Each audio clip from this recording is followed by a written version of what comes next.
Halo teman-teman, ketemu dengan saya lagi, Bastian. Dalam video kali ini, kita akan membahas sesuatu yang mungkin baru atau berbeda dan mungkin sedikit agak serius. Tapi ini menarik teman-teman, karena kita masih bicara mengenai pickleball. Konteksnya, kita akan bicara mengenai ekosistem pickleball di Indonesia. Apa itu ekosistem? Nah, simak terus ya.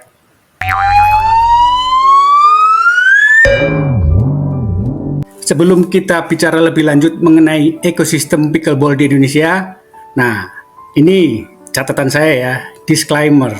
Ada beberapa disclaimer yang bisa jadi perhatian kita semua. Oke? Yang pertama adalah video ini atau konten ini adalah pemikiran saya sendiri. Jadi pemikiran sendiri, konsepsi, ideation dan lain sebagainya itu dari saya sendiri, hasil elaborasi berbagai informasi atau interaksi gaul saya dengan teman-teman, narasumber atau stakeholder yang lain, dan juga dari pengalaman pribadi saya. Itu disclaimer yang pertama. Berikutnya, saya mewakili diri saya sendiri atau alias independen, tidak berafiliasi kepada pihak tertentu. Jadi free ya, free man. Yang ketiga, tentu saja dalam konteks ini, next, saya terbuka untuk dapat masukan, kritik, juga bisa diajak diskusi kapanpun, dan tentu saja open mind, dan saya terbuka dengan pemikiran-pemikiran yang produktif, dan tentu saja solutif ya. Bukan bagian dari problem, tapi bagian dari solusi. Itu. Kemudian yang keempat adalah tujuan saya membuat konten ini, saya bikin secara sengaja dan memang terbatas. Saya nggak akan bicara atau tidak mampu bicara banyak hal secara komprehensif dalam konteks ekosistem pickleball. Jadi ini bagian kecil dari kontribusi saya untuk ya mencoba meningkatkan daya saing ekosistem pickleball di Indonesia dari pemikiran saya tadi, itu ya. Nah, selanjutnya disclaimer-nya adalah konten ini saya buat sebagai pemicu ya untuk diskusi lebih lanjut, untuk menyusun ya mudah-mudahan action plan yang inovatif, sustainable ya, dengan pola kerja kolaboratif ya, barengan, dan juga sinergi dengan berbagai pihak. Nah, nextnya itu. Dan disclaimer yang terakhir, tentu saja saya, Bastian, sebagai pickleball entusias atau amatir. Itu ya teman-teman. Jadi itu disclaimer saya. Selanjutnya, kita akan masuk dalam konteks apa itu ekosistem. Seperti apa sih ekosistem itu? Bentuknya seperti apa? Mungkin teman-teman beberapa sudah tahu atau mengenal seperti apa itu ekosistem. Nah, tapi ini gambaran atau ulasan saya seperti apa sih ekosistem itu. Yang namanya ekosistem adalah satu konsep atau pendekatan yang inklusif. Inklusif ini adalah lawan dari eksklusif ya. Kalau eksklusif itu ya kelompok sendiri atau terbatas, tertutup, dan tidak komprehensif. Jadi lawan dari inklusif. Kalau inklusif ini terkait dengan semua pihak gitu ya. Jadi terbuka, lebih banyak yang terlibat di dalam satu gerakan tadi. Jadi ekosistem itu. Jadi kalau ekosistem hanya dilakukan sendiri ya itu namanya bukan ekosistem. Ekosistem yang bergerak, yang berputar terus adalah ketika satu aspek tadi atau satu konteks itu bisa berjalan beriringan bersama-sama dan memberikan manfaat semua pihak. Itu yang namanya ekosistem. Bagaimana cara kerja ekosistem atau terdiri dari apa aja sih ekosistem itu dalam konteks pickleball? Nah, ini ada beberapa aspek di dalam ekosistem pickleball khususnya di Indonesia. Ini eh, ada 8 aspek ya. Bisa saja lebih dari 8 aspek, tapi setidaknya saya merangkum ekosistem pickleball itu menjadi 8 kelompok aspek. Aspek yang pertama yaitu kapasitas atau kapabilitas atlet. Jadi kita bicara atlet ini dalam satu klub ya. Jadi klub profesional yang terdaftar di organisasi Pickleball Indonesia. Itu ya, kapabilitas atlet. Jadi kemampuan atlet, quality dan lain sebagainya. Jadi itu ekosistem yang pertama. Kemudian yang kedua, di dalam ekosistem pickleball tentu saja karena ini adalah sport, adalah permainan, tentu saja ada satu media atau wadah bagaimana pemain-pemain pickleball bisa ikut turnamen atau event, baik itu pro maupun amatir, itu ya. Jadi dalam perkembangan pickleball sekarang ya di dunia, pickleball diciptakan atau origin dari Amerika sejak tahun 1965 ya. Dan perkembangannya di Amerika sendiri, turnamen-turnamen sudah cukup banyak ya. Itu 10 tahun terakhir. Di Indonesia mulai masuk itu sejak tahun 2019. Dan sekarang fast growing sport di Indonesia, mudah-mudahan ya. Nanti bisa saya jelaskan lebih lanjut. Jadi turnamen yang diikuti oleh atlet pickleball yang ada di klub di level pro maupun amatir. Di Indonesia sudah mulai tumbuh nih. Jadi ada ekosistem turnamen atau event di dalam satu wilayah tadi, dalam hal ini Indonesia. Nah, aspek yang berikutnya adalah, ini penting, ada kelembagaan atau fungsi yang mengatur terkait dengan regulasi, aturan dan lain sebagainya. Jadi organisasi di sini adalah organisasi spesifik cabang olahraga, gitu ya, sport tertentu. Kemudian juga ada pemerintah di dalamnya karena kita berada di wilayah satu administrasi yaitu Indonesia. Jadi pemerintah ini kita bicara dari nasional, provinsi, daerah dan level lebih rendah lagi atau level lebih dalam lagi yaitu desa misalnya seperti itu. Jadi pemerintah levelnya seperti itu. Jadi nanti saya jelaskan siapa saja sih yang ada di dalam kelembagaan dan berperan dalam konteks regulasi di ekosistem pickleball. Oke. Yang keempat adalah ekosistem ini tidak akan jalan, tidak akan bergerak jika tidak ada usaha atau entitas bisnis yang mendukung ekosistem tadi, gitu ya.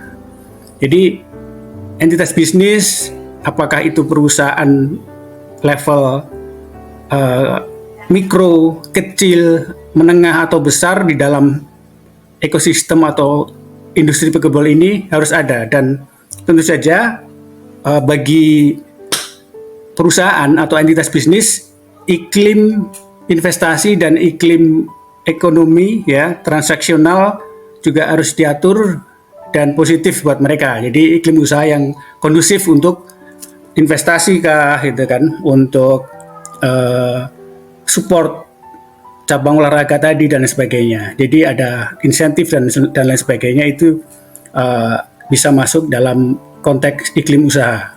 Nah, yang kelima yaitu perkembangan ekosistem pickleball di suatu wilayah tentu saja tidak bisa berjalan sendiri, gitu ya.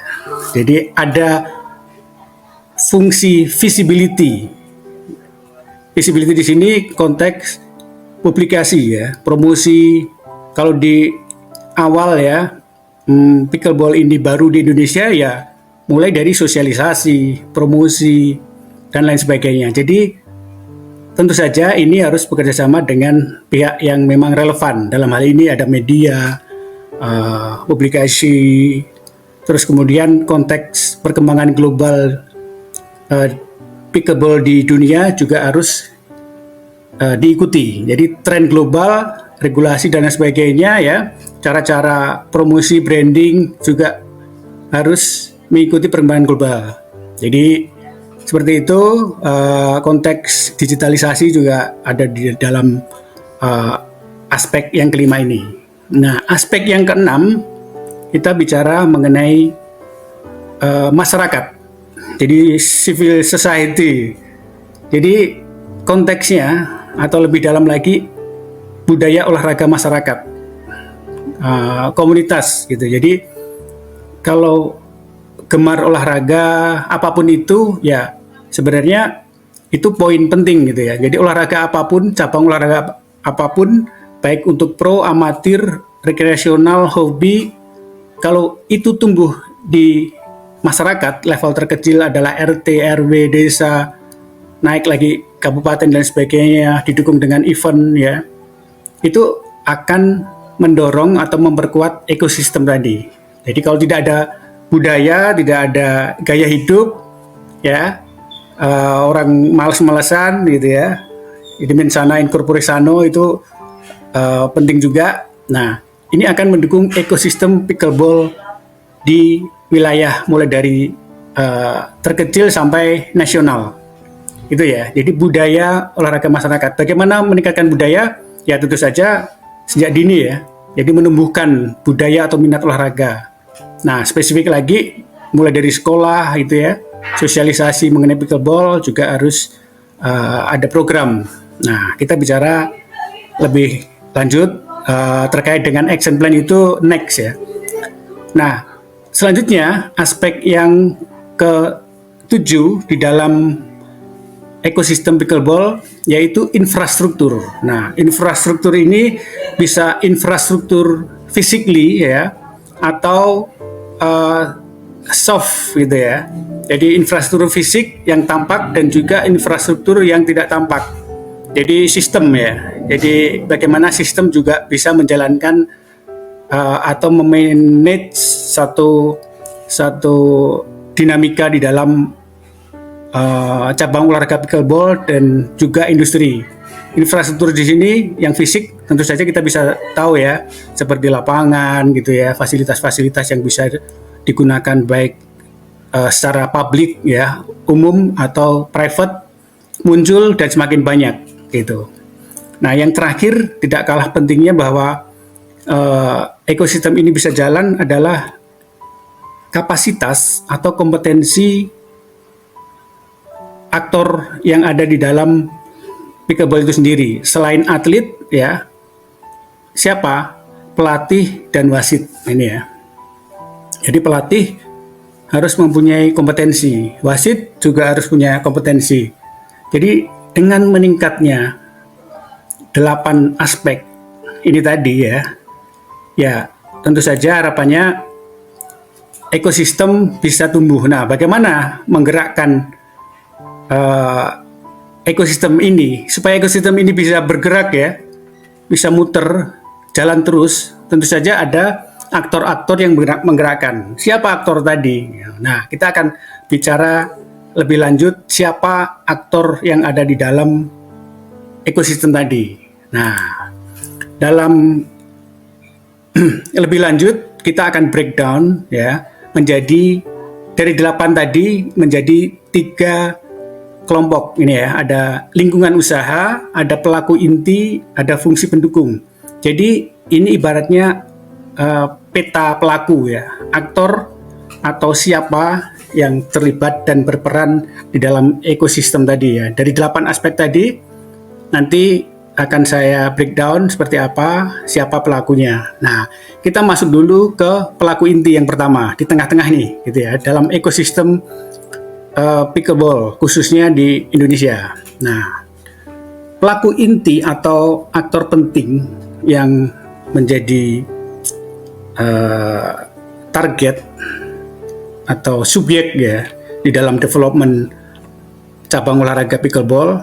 Yang pertama adalah klub pickleball ya, klub yang memang sudah terdaftar. Jadi klub di sini dalam konteks legalnya terdaftar di satu daerah gitu ya, di pengurus daerah terregister gitu ya, formal gitu ya. Jadi itu yang dimaksud klub. Kemudian di dalam klub tentu saja ada sumber daya manusia, atlet ya. Di dalam klub juga ada atlet muda, mungkin sudah punya akademi ya, akademi untuk anak-anak muda, generasi muda terkait dengan pickleball dan juga kelompok umur. Nah, seperti itu. Kemudian pelaku inti yang lain di dalam konteks pickleball ekosistem yaitu komunitas. Jadi komunitas di sini levelnya lebih cair gitu ya, seperti kelompok, paguyuban atau perkumpulan yang ada di residensial atau perumahan gitu kan, atau yang teman-teman kantor gitu ya, komunitas yang mungkin sebaya atau senior dan lain sebagainya. Jadi ini macam-macam levelnya. Memang tidak selegal klub. Kalau klub legal ini lebih cair. Dan berikutnya adalah hobiis. Jadi orang-orang yang memang hobi olahraga, cari keringat gitu ya. Cari keringat dengan main pickleball. Nah, ini masuk dalam konteks pelaku inti di ekosistem pickleball. Nah, khusus untuk SDM atau atlet yang ada di klub, tentu saja mereka akan mencari, akan mendorong ya atletnya untuk mengikuti turnamen, baik pro maupun amatir. Kalau di Amerika sekarang tumbuh, juga di Eropa, kemudian ada Australia, India, Cina, itu sudah semakin membesar gitu ya, growth-nya semakin tinggi. Kemudian juga di Asia, nah mereka sudah bisa mengkategorisasi dirinya sebagai atlet pro maupun amatir gitu ya. Nah, kalau pro maupun amatir lebih lanjut bisa mengikuti ajang atau turnamen pickleball di level nasional ya, regional itu misalnya Asia atau Asia Tenggara, Asia Pasifik, dan juga internasional. Jadi arah dari klub untuk mengirimkan atlet atau SDM-nya mengikuti turnamen tentu saja di ujung, di akhir adalah untuk mendapatkan prestasi gitu ya. Jadi prestasi, kalau pro selain prestasi juga ada namanya income generating. Jadi mendapatkan revenue atau pendapatan. Bahkan mata pencariannya dari menjadi atlet pro tadi. Prestasi itu ada beberapa kategori. Itu ya teman-teman. Nah, selanjutnya untuk mendukung ya klub yang memang berkualitas, berdaya saing, menciptakan atlet yang mumpuni gitu ya, capable ya, cakap. Tentu saja dibutuhkan namanya pelatih yang cakap juga gitu. Cakap di sini bukan hanya kemampuan atau pengalaman melatih, tapi juga punya kompetensi. Kompetensi lebih lanjut lagi sebenarnya ada sertifikasi gitu ya. Nah, kita bisa bicara lebih lanjut nih, tapi sertifikasi seperti apa ya, saya kira itu bisa jadi bahan diskusi lebih lanjut, tapi intinya adalah pelatih mendukung tadi, dan juga di level nasional Indonesia juga harus menciptakan atau menumbuhkan wasit-wasit yang kompeten juga gitu ya, certified wasit untuk memimpin satu turnamen gitu ya, baik di level nasional maupun di daerah. Jadi daerah juga harus punya wasit yang memang cakap gitu ya. Itu teman-teman. Jadi untuk konteks komunitas maupun hobi ada goal yang ingin mereka capai, yaitu rekreasional. Jadi mereka amatir. Jadi rekreasional itu menjadi hal yang ya asik gitu ya. Banyak teman, sosialisasi gitu ya. Leisure, wisata sambil main pickleball itu sudah menjadi tren. Nah, ini pelaku inti. Jadi ada klub, turnamen yang memang mumpuni, yang rutin ya, yang certified juga atau punya kualitas tertentu, ada tier ya atau klasifikasi. Komunitas hobi juga perlu didorong, ditumbuhkan. Pelatih wasit tentu saja menjadi hal penting sehingga mereka punya kompetensi atau berkompeten. Nah, untuk mendukung aktivitas pelaku inti tadi, tentu saja dibutuhkan satu entitas lain. Dalam konteks ini adalah lingkungan usaha ya, lingkungan usaha yang kondusif ya, iklim usaha yang kondusif bagi pelaku-pelaku atau perusahaan, baik itu usaha mikro, kecil, menengah di nasional, di negara tadi ya, harapannya muncul nih, yaitu perusahaan peralatan pickleball. Jadi perusahaan yang memang menciptakan atau memiliki peralatan pickleball yang affordable atau yang terjangkau gitu ya, kualitas bagus, fungsi sesuai dengan kebutuhan, baik itu pedal ya, raket ya, pedal, net, bola, dan aksesoris yang lainnya, seperti itu.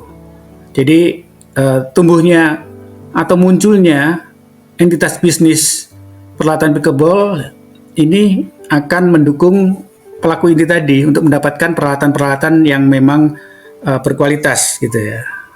Jadi kalau harga dan lain sebagainya sulit dijangkau, nah tentu saja ini akan mungkin menjadi hambatan ya untuk maju tadi buat atlet-atlet, terutama atlet-atlet baru dan di daerah gitu.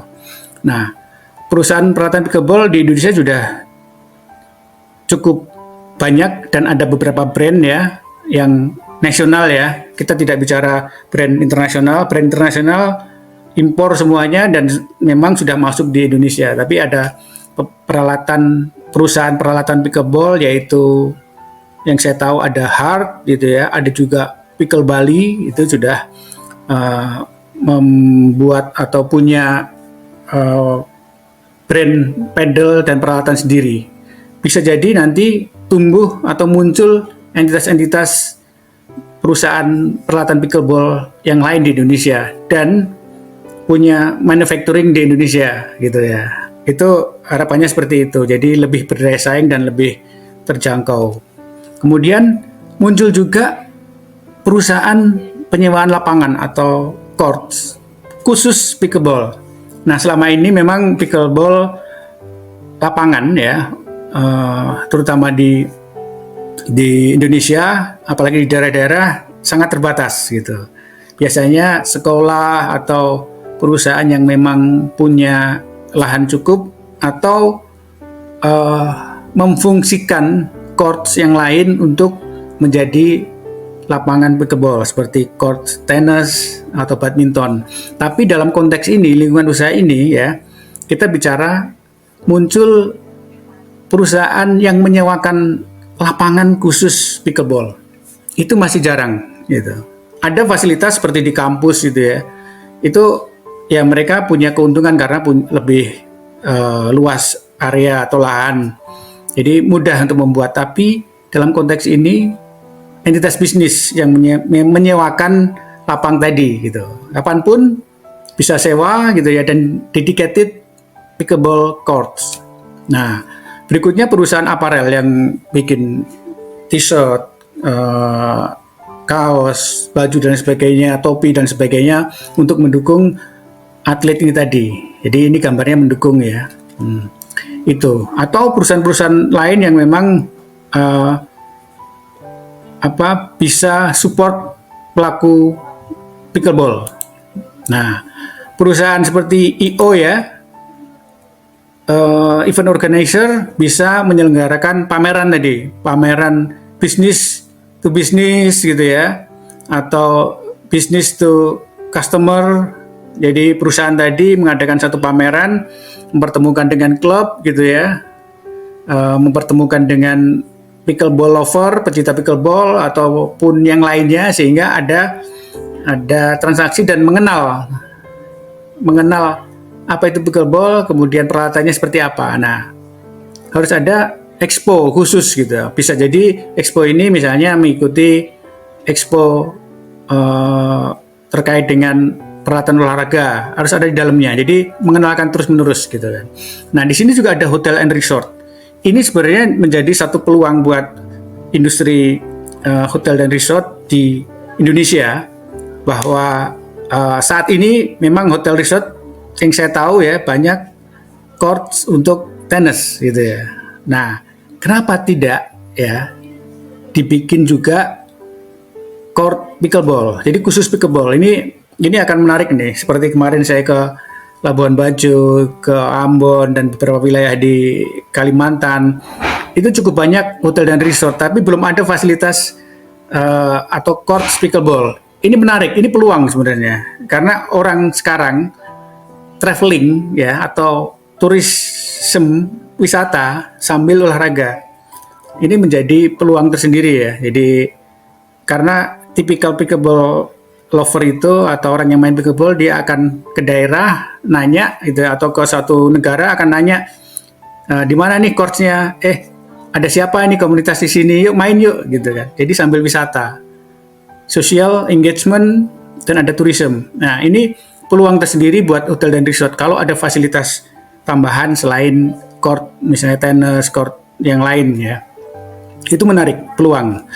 Dan khusus di Indonesia ya, memang nanti juga harus ada organizer juga ya untuk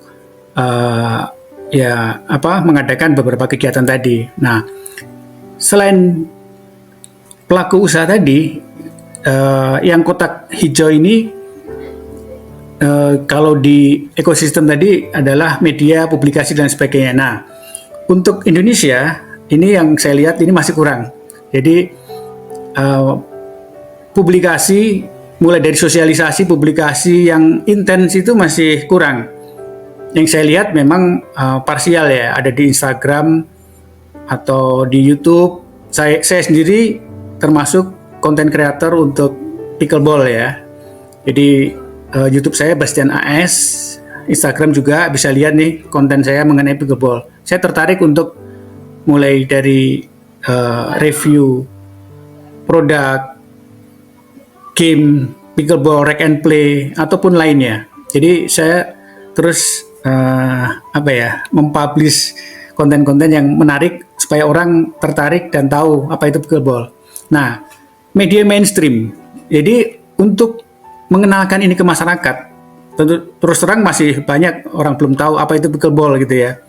Pickleball itu apa gitu kan? Ini permainan orang tua kah gitu kan? Permainan anak-anak gitu kan? Permainan dari mana?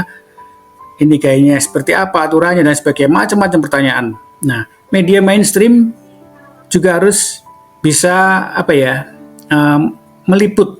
Kemarin ke kita ya, sudah saya share juga di Instagram, media mainstream Detik Sport itu sudah meliput aktivitas pickleball di Bandung, di komunitas kami. Kemudian yang terakhir adalah majalah Tempo mengulas ada sekitar 8 halaman ya mengenai pickleball untuk teman-teman komunitas di Jakarta dan juga di Bandung. Jadi pelan-pelan dan juga mulai banyak konten kreator. Konten kreator ini dari media sosial, YouTube, Instagram, Facebook harus banyak dimunculkan, disupport. Nah, yang belum saya lihat adalah influencer. Di Indonesia masih belum ada influencer yang memang fokus atau disupport untuk mempromosikan, mensosialisasikan ya, membranding pickleball. Nah, saya kira perlu dicari nih influencer gitu ya, misalnya artis atau pemain-pemain nasional, atlet nasional gitu ya.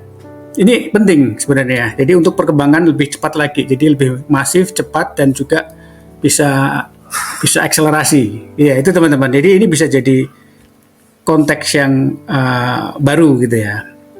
Nah, selain lingkungan usaha, kita masuk ke fungsi pendukung. Nah, untuk supporting pelaku inti, kemudian lingkungan usaha tadi, kita sudah punya organisasi Komite Olahraga Nasional Indonesia yang memang menjadi payung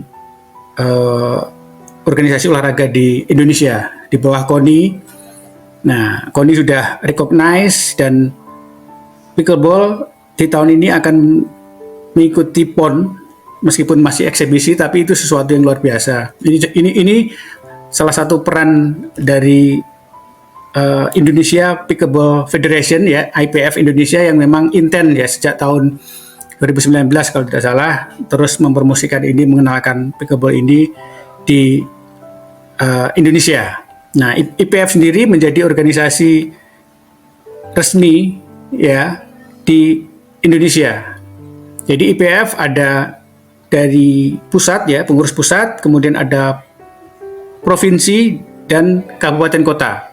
Di Indonesia sudah mungkin separuh provinsi sudah ada pengprovnya, dan dari data mungkin tahun lalu ya, mungkin sudah terdaftar sekitar mungkin hampir 10.000 pemain atau atlet pickleball yang tergabung di klub atau komunitas ya. Lebih spesifik di klub ya.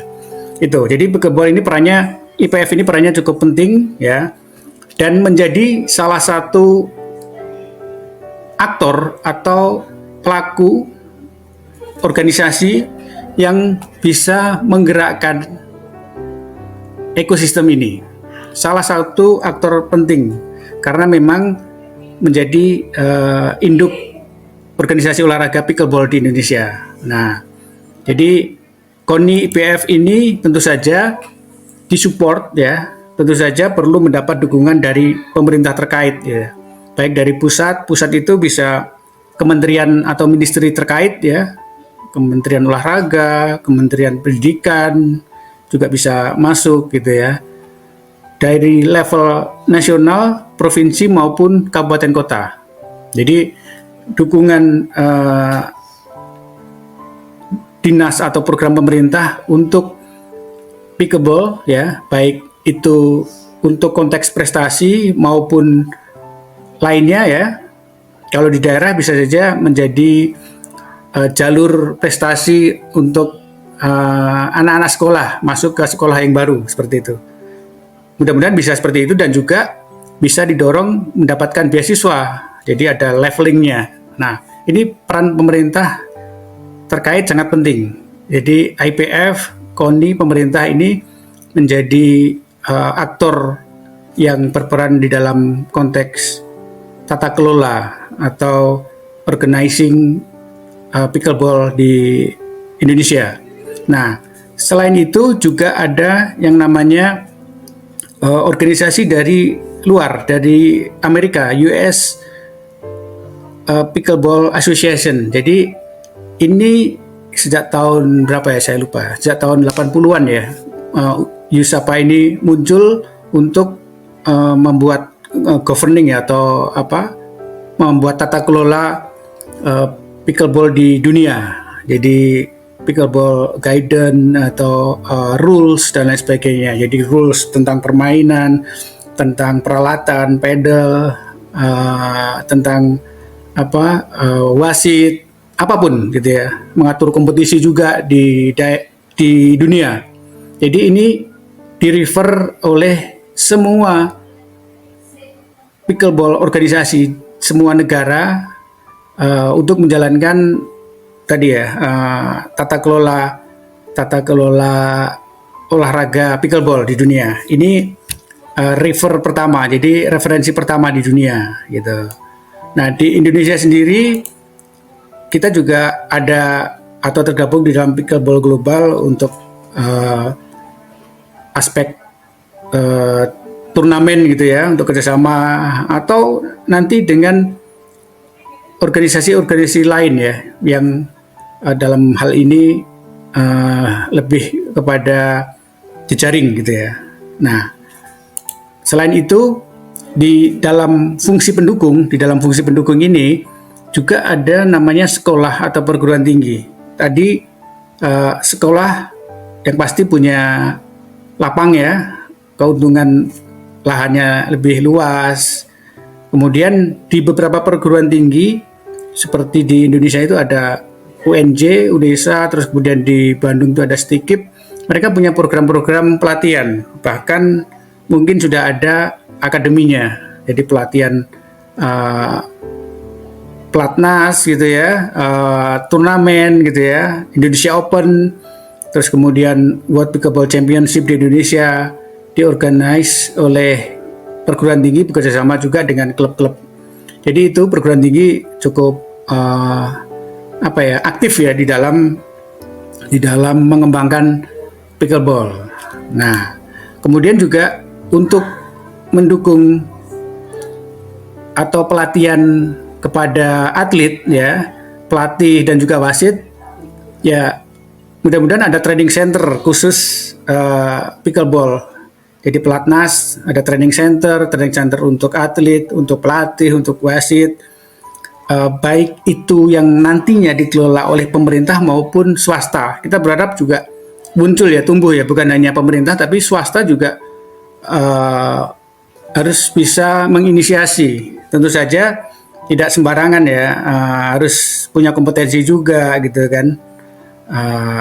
Manajemennya bagus, berafiliasi dengan organisasi legal di Indonesia maupun internasional. Jadi ini networkingnya luas. Jadi training center seperti itu. Jadi sudah harus mengarah lebih spesifik dan tajam, gitu ya. Selain itu juga fungsi pendukung ada area namanya perumahan atau kompleks dan juga ruang publik. Di perumahan diharapkan sudah mulai tumbuh ya courts atau lapangan-lapangan yang bisa digunakan oleh masyarakat sekitar, dan juga di Indonesia mudah-mudahan ruang publik ya atau ruang terbuka yang memang digunakan untuk olahraga ada di beberapa daerah itu, basket ya, kemudian badminton atau tenis, ada futsal, untuk gym dan lain sebagainya.